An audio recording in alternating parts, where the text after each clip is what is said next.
తిరుపతి నగరంలో భూగర్భ డ్రైనేజీ సమస్యల పరిష్కారం కోసం ఢిల్లీ నుండి తిరుపతికి వచ్చిన కేంద్ర ప్రభుత్వ ప్రజారోగ్య పర్యావరణ ఇంజనీరింగ్ సంస్థ చెప్కో అడ్వైజరీ కమిటీ ప్రతినిధులు బుధవారం ఉదయం తిరుపతి నగరపాలక సంస్థ కమిషనర్ ఎన్ మౌర్యతో కలిసి పలు ప్రాంతాల్లో పర్యటించారు.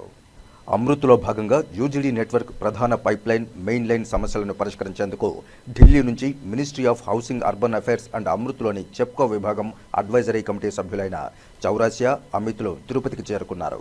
బుధవారం ఉదయం భూగర్భ డ్రైనేజీ యూజీడీ నెట్వర్క్ ప్రధాన సమస్యగా ఉన్న రేణిగుంట రోడ్డులో భూమిలోకి కుంగిన ప్రాంతాన్ని పరిశీలించారు. ప్రధాన పైప్లైన్ చాలా కాలం క్రితం ఏర్పాటు చేశారని, ప్రధానంగా ఉన్న సమస్యలను తదితర విషయాలను కమిషనర్ అడ్వైజరీ కమిటీ బృందానికి వివరించారు. అనంతరం సభ్యులు నెట్వర్క్ ప్రాబ్లం ఉన్న అన్ని ప్రాంతాలను పరిశీలించి సమస్య పరిష్కారం కోసం చేయాల్సిన ఏర్పాట్లపై నగరపాలక సంస్థ ఇంజనీరింగ్ అధికారులతో చర్చించారు. అలాగే తూకివాకం వద్ద ఉన్న మురుగునీటి శుద్ధి కేంద్రాన్ని పరిశీలించారు. నగరం నుండి మురుగునీరు వస్తున్న విధానం, శుద్ధి చేయడం, పరీక్షలు చేసిన అనంతరం నీటిని తిరిగి వినియోగించే విధానాన్ని అడిగి తెలుసుకున్నారు.